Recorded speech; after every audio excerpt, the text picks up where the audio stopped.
जमाने का शायर कहता है, कनाअत न कर आलमे रंग बू पर, कनाअत न कर आलमे रंग बू पर, के चमन और भी है जहां और भी है, चमन और भी है जहां और भी है, और तू शाही है परवाज है काम तेरा, तू शाही है परवाज है काम तेरा, कि तेरे सामने आसमां और भी है, तेरे सामने आसमां और भी है। और गए दिन के तन्हा थमाए अपने अंजुमन में, गए दिन के तन्हा थमाए अपने अंजुमन में, यहाँ अब मेरे राज़दां और भी है, यहाँ अब मेरे राज़दां और भी है। अज़ीज़ान मिल्लत इस्लामिया, अल्लाह ताला कुरान मुक़द्दस के अंदर इरशाद फरमाता है, लक़द कान लकुम फ़ी रसूलिल्लाहि उस्वतुन हसना। इसका तर्जमा और मतलब ये है कि यकीनन रसूल की ज़िंदगी तुम्हारे लिए बेहतरीन नमूने अमल है। यानी अगर तुम अपनी ज़िंदगी को बेहतर बनाना चाहते हो, चाहे तुम्हारी ज़िंदगी का जो भी शोबा हो, अगर अखलाक का शोबा को बेहतर बनाना चाहते हो, हुजूर के अखलाक को अपना लो, तुम्हारा अखलाक बेहतर हो जाएगा। अलगर्ज ये कि तुम अपनी ज़िंदगी को दुनिया व आखिरत हर मकाम पर कामयाब बनाना चाहते हो, तो तुम्हारे लिए ज़रूरी है कि तुम हुजूर की ज़िंदगी को अपना लो। तुम दुनिया के अंदर भी कामयाब हो जाओगे और आखिरत के अंदर भी कामयाब हो जाओगे। लेकिन अगर तुमने हुजूर की जिंदगी को नहीं अपनाया, लेकिन अगर तुमने हुजूर के तरीके को नहीं अपनाया, तो जमाने के शायर ने बड़ी अच्छी बात कही है कि तरीके मुस्तफ़ा को छोड़ना है वजह बर्बादी, तरीके मुस्तफ़ा को छोड़ना है वजह बर्बादी। इसी से कौम दुनिया में हुई बेइक़्तिदार अपनी, और उनके जो हम गुलाम थे खल्क के पेशवा रहे, उनके जो हम गुलाम थे खल्क के पेशवा रहे, उनसे फिरे जहां फिराई कमी वकार में, उनसे फिरे जहां फिराई कमी वकार में। अज़ीज़ान मिल्लत इस्लामिया, आप तारीख का मुताला करें, हिस्ट्री को पढ़ें, तो आपको पता चलेगा कि जब तक हम कुरान और सुन्नत के पाबंद थे, जब तक हम तरीके मुस्तफ़ा के मुताबिक जिंदगी गुजारने वाले थे, उस वक्त तक पूरी दुनिया के अंदर उरूज और इर्तिका की मंजिलें तय कर रहे थे। जब तक हम मुस्तफ़ा करीम सल्लल्लाहु ताला अलैहि वसल्लम के तरीके पर जिंदगी गुजारने वाले थे, उस वक्त तक पूरी दुनिया के अंदर हमारा एक वजूद था। सियासत के ऊंचे मकाम पर हम फाइज थे, मईशत के आला मकाम पर हम फाइज थे, तालीम के ऊंचे मकाम पर हम फाइज थे।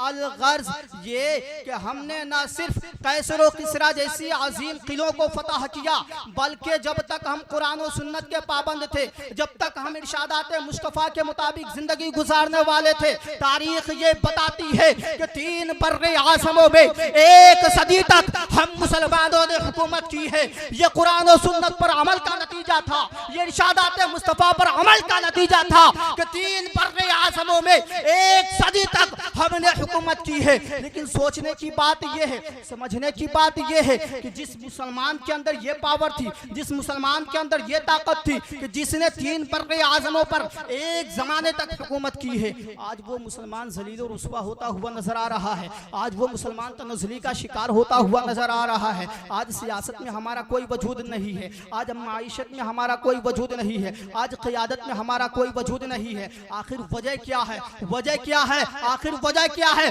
मैं पूछना चाहता हूँ, ऐ मेरी कौम, जरा ये तो बता कि जिस कौम की इब्तिदा इक़रा से हुई थी, आज वो कौम तालीम के मैदान में दलित से भी नीचे क्यों चली गई है? जिस कौम को सियासत के बारे में 1400 साल पहले बताया गया हो, आज वो कौम सियासत में अपना कोई वजूद क्यों नहीं रखती है? जिस कौम को माईशत के बारे में 1400 साल पहले बताया गया हो, आज वो कौम माईशत के मैदान में अपना कोई मकाम क्यों नहीं रखती है? जब आप गौर करेंगे तो आपको पता ये चलेगा कि आज हमने कुरान और सुन्नत को पसे पुश्त डाल रखा है, आज हमने इरशादात मुस्तफ़ा को पसे पुश्त डाल रखा है, आज हमने हुजूर की जिंदगी को भुला दिया है, जिसके नतीजे में आज हम पूरी दुनिया के अंदर ज़लील और रुस्वा होते हुए नजर आ रहे हैं। आज हम पूरी दुनिया के अंदर जिल्लत और रुस्वाई का सामना कर रहे हैं। और याद रखें, अगर हम ये चाहते हैं, आप ये चाहते हैं कि हमारी जिंदगी अच्छी हो जाए, हमारी दुनिया सवर जाए, हमारी जिंदगी बेहतर हो जाए, तो हमारे लिए ये जरूरी है कि हम हुजूर की जिंदगी को अपना ले, कुरान और सुन्नत को अपना ले, इरशादात मुस्तफ़ा को अपना ले, तभी जाकर हम कामयाब हो सकते हैं।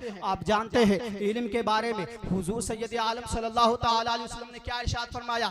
अल्लाह के नबी फरमाते हैं, उतलुबुल इल्म वलौ काना बिस्सीन, इल्म हासिल करो अगरचे तुम्हें मुल्क चीन जाना पड़े, अगरचे मुल्क चीन जाना पड़े, मतलब ये कि चाहे जो करना पड़े इल्म हासिल करो। इसी तरीके से दूसरे मकाम पर अल्लाह के नबी ने फरमाया कि माँ की गोद से लेकर कब्र की लहद तक इल्म हासिल करो। लेकिन आज हमारी कौम का आलमिया ये है कि आज हम इल्म से कोसों दूर चले जा रहे हैं, आज हम इल्म हासिल नहीं करना चाह रहे हैं, आज हमारी तवज्जो इल्म की तरफ बिल्कुल नहीं है, जिसका नतीजा ये हुआ कि आज पूरी दुनिया के अंदर हम जलील और रुस्वा होते हुए नजर आ रहे हैं। ये इल्म का दौर है, ये कलम का दौर है, लेकिन हमने उसी को पसे पुश्त डाल रखा है, उसी को हमने छोड़ दिया है। आपको मालूम है आज पूरी दुनिया के अंदर इस्राइल पावरफुल मुल्क माना जा रहा है, इस्राइल ताकतवर मुल्क माना जा रहा है। आखिर इसके पीछे वजह क्या है? वजह मैं बताता हूँ कि जब जर्मन से हिटलर ने यहूदियों को मारकर भगाना शुरू किया है, तो जब जर्मन से यहूदियों को हिटलर ने मारकर भगाना शुरू किया है, तो वो यहूदी फिलिस्तीन की गोद में जाकर पनाह लेते हैं,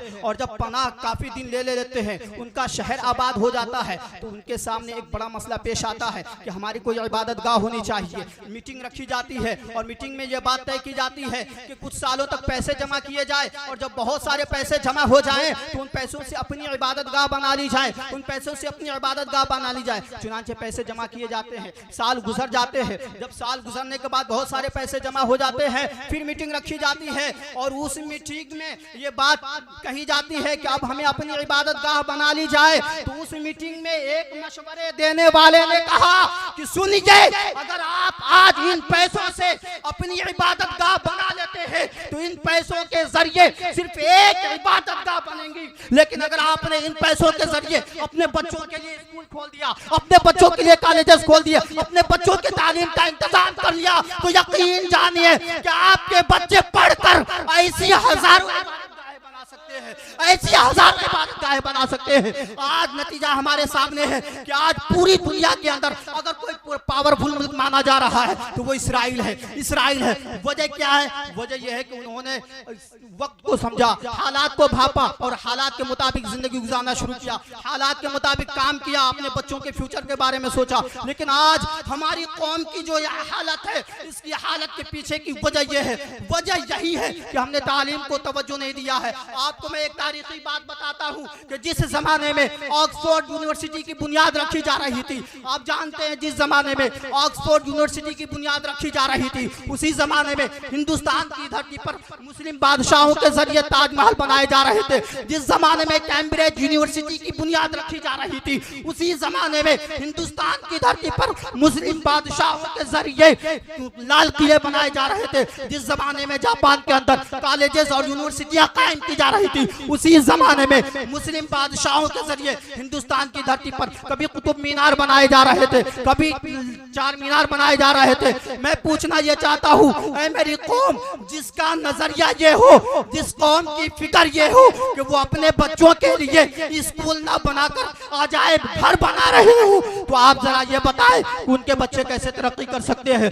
जिस कौम का नजरिया ये हो, जिस कौम की फिक्र ये हो कि वो अपने बच्चों की तालीम का इंतजाम ना करके बल्कि अजायब घर बना रहे हो, वो कौम कैसे तरक्की कर सकती है। आज भी हमारी यही हालत है। आज हमारे पास करोड़ों की मसाजिद मौजूद है, आज हमारे पास करोड़ों के मज़ारात मौजूद है, आज हमारे पास करोड़ों की खानकाहें मौजूद है, लेकिन हमारे पास अपने बच्चों को पढ़ाने के लिए स्कूल नहीं है, हमारे पास अपने बच्चों की तालीम के लिए कोई अच्छा इंतजाम नहीं है, हमारे बच्चों को पढ़ाने के लिए कोई कॉलेजेस नहीं है। वजह क्या है? वजह यह है कि हमने उसके बारे में सोचा ही नहीं, हमने उसके बारे में गौर नहीं किया है। मैं कहना यह चाहता हूँ मेरे मिल्लत के लोगों, आज वक्त है, अगर आज हमने अपने आप को नहीं संभाला, आज अगर हमने अपने आप को नहीं संभाला, तो याद रखें कि आने वाली नस्लें, हमारी जो नस्लें हैं, आने वाली नस्लें वो बर्बाद हो जाएंगी, वो अपने दीन से मुनहरिफ हो जाएंगी, वो अपने दीन से खत्म हो जाएंगी। इसलिए नौजवानों, आज जरूरत है कि आप उठो, अपने हाथों में कलम लो,